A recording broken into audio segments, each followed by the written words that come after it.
these particular minerals are critical for something that is very important, that is the energy transition. The fact that we need to mine them in a very high, large scale, very fast, it just makes all challenge of mining come to the forefront. Hello, this is the Weekly Tradecast, a podcast brought to you by UNCTAD, the UN's trade and development body. I'm Sarah Toms. We're exploring how major events are shaping trade and development and how that affects billions of people around the world. This week, we're talking about the critical minerals and metals used in mobile phones, laptops, and electric car batteries, and how to make them cleaner and greener. Rising global temperatures have given fresh urgency to the green transition. Electric vehicles are seen as clean because they don't belch out exhaust fumes that fuel climate change. But some of the materials that go into them, especially the minerals and rare elements in their batteries, have large carbon footprints. The environmental impact of extracting materials like cobalt, copper, lithium, and graphite is a major concern. In countries where much of the mining is done, there can be issues over human rights and the benefits to communities. With demand high and supplies limited, these materials also drive concerns about market domination by just a few producers. To find out more about rare metals and how to make electric cars greener, I'm joined now by Clovis Freire, Chief of the Commodity Research and Analysis Section, a computer engineer and economist. He also likes to spend his time doing endurance running and marathons. Well, welcome back, Clovis. Thank you, Sarah. Good to have you today. Now, tell me a little bit more about the challenges materials like cobalt, copper, lithium, and graphite create. Yeah, that's an important question. You see, the short answer is that we need more of them, and production takes time. From the bread that we eat to the car that we drive, we need agriculture and minerals and metals. So agriculture mainly we use to feed us, and minerals and metals mainly to build the world that we have around us. So these are the two pillars of human progress. Why these particular minerals are important today? Because they are critical for something that is very important, that is the energy transition. The fact that we need to mine them in a very high, large scale, very fast, it just makes all challenge of mining come to the forefront. Mining, if not done in a sustainable way, it can harm the environment, pollute the water, pollute the air. You also have the social issues related to that. You have human rights issues. In many of the places that you have these minings, you have the conditions there that may be very harmful for human rights. You have to be careful of that. Also, labor rights issues. The risks of displacing local communities, that happens in many places. Corruption, so all issues related to social and governance. In the case of these minerals, because of the very importance of them for everything related to clean technologies, we have geopolitical tensions. Countries want to have access to these minerals, and they are produced and exported by fewer countries. To give an idea, by 2050, we may need 500% more of those minerals by that time. And production takes time. To have a mining in operation may take a decade from starting the project to having in operation. It's difficult for the supply to really catch up with the demand.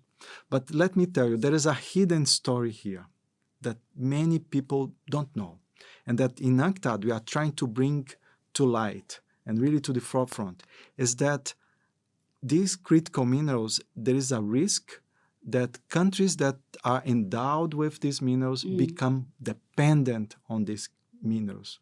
So we have the risk of a new commodity dependence, meaning that over 60% of the exports are related to commodities. And many of them depend on minerals. But there is a silver line here, if these countries are able to add value to these materials. One question though, Clovis. As you said, we mine and we farm a lot. What is it about these particular minerals that do raise so many concerns? Is it because we just need so much of them, or is it because of the countries where they're found? Yeah, that is a critical question. It's a very good one. Many of these minerals, they are extracted as a byproduct of other minerals. What makes these minerals in particular important is because they are important for the energy transition. And we need to do that transition very fast and in a very large scale. When we produce things, we tend to do it in a very effective way, optimize things. So we tend to produce them where it's cheaper. And over time, we tend to concentrate things. And that happens in other production of other minerals as well. The minerals that are critical for energy transition are many minerals. We have 20 to 40 minerals that I can list to you that are important to them. Some of them are very widespread and easy to find. So there is not a big issue on that. And you find them in developed countries and developing countries. Other minerals, they are concentrated because historically they didn't have much value. So you don't see the production of them in Europe or in the US. And they are not producing some of these places because it's cheaper to do in other places. Usually, this mining is done in isolated areas. And when you want to expand production very fast at a large scale, people start to cut corners. So then you have companies that are putting more emphasis on the economic side than on the environment and social sides. We need government with capability to regulate and to enforce those regulations. And it's not easy. These value chains are very long. So from the time that we extract the mineral to the time that you buy the cell phone, you go through many countries, many processes. So it's very far from the eyes of the consumer. And consumers are not aware. Public opinion is not there. The politics related to it are not focused on that, including the media may not putting enough focus and shedding light to the problems. Should people be still buying electric cars then if they aren't truly green? Is there a way to clean up the production process of these batteries? As we move along on the production of that, we have new technologies, we become more efficient in the way that we produce, and also more environmentally efficient on the way that we produce. Today, the electric vehicle, when you think about the whole life cycle, is cleaner than the normal vehicle of internal combustion. Of course, when you produce something, you always have some impact. So from the extraction of the mineral to production of the battery to shipping the car to the final consumer, you have an impact, and including the energy that you use on the electric vehicle.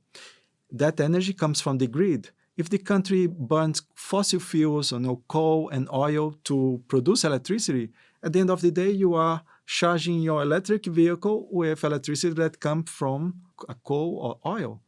So the more we move towards cleaner source of energy, cleaner will be the electric vehicle sector. And we should be very realistic. A quarter of CO2 emissions comes from the transport sector. So we do need to do something there. Is only electric vehicles? No, of course not.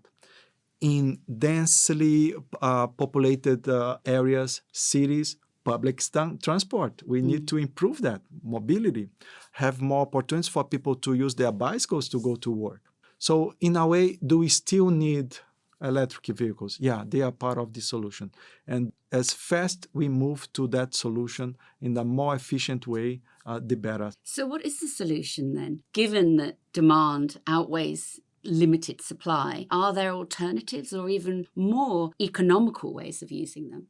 We use these materials in particular because with the technology that we have today, they are the best ones to produce those things. There are limitations. Some minerals and metals are better suited to be used than others. But as we are moving along this technological path, there are changes in technology.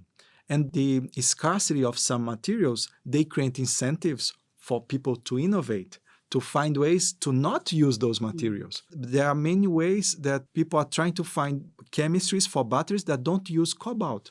That is very expensive, but takes time. What are the dangers to economies and consumers of the production of these materials being too concentrated in too few places? It creates several problems related to the availability of these minerals. If you have any problems in those countries, a natural disaster or any other problem or crisis, it may affect the whole value chain. Another problem is that this may impact the price of the product. The price of the product become very volatile, very dependent on what happens in these choke points of the value chain. But let's be clear, there are concentration in many parts of the value chain. Also, there are concentration on the production of the battery materials, battery packs, electric vehicles. We have to have more countries producing those minerals and metals, the battery materials, the battery packs, and so on. That will bring resilience to this network of production. But efficiency and resilience, sometimes they don't go in the same direction. If electric vehicles are indeed the future, what are the opportunities for developing countries? Critical minerals can be a golden ticket for the developing countries to move from exporters of raw materials to innovators now. So that's an opportunity to change that economic histories. In a way, moving from exporting only these very raw materials to be able to export more value-added products. So we know that electric vehicles, we need to have more of them, the demand will increase. So these countries can now move to producing these raw materials, processing and doing the beneficiation of these materials. When they do that, they open up opportunities for diversifying their economies within the value chain. Chemistry, infrastructure, logistics, so many areas that they can use that value addition to build up new services and products in the economy that create jobs, another opportunity for them. So where is the right balance to ensure that these minerals truly are a better alternative, and who needs to take the lead? We need to have a very good alignment and framework where people, the producer countries, the countries that use those resources to produce the technologies, and the consumers at the end of the line, they all understand and participate and knows that we need to have a shared benefit from this value chain. We don't want to have a situation where we move towards a cleaner energy and we make progress in the environmental side, but we create many problems in the social and economic side for some of these countries as well. So in a way, what is required is that we should have some principles that guide that process. And the UN Secretary General, last year during the COP, he established and they created a panel on critical energy transition minerals exactly to think about those principles that would be required for that, to come up with guiding principles to help the industry, governments to move towards harnessing these critical minerals for energy transition in a sustainable way, sharing the benefits in a just and fair way to do that. Thank you so much. That was UNCTAD's Clovis Freire, who was this week's guest. Tune in to the weekly Tradecast next week and every week for more insights on the most pressing issues around the world of trade and development. And there's even more on our website, unctad.org. I'm Sarah Toms in Geneva. Goodbye for now.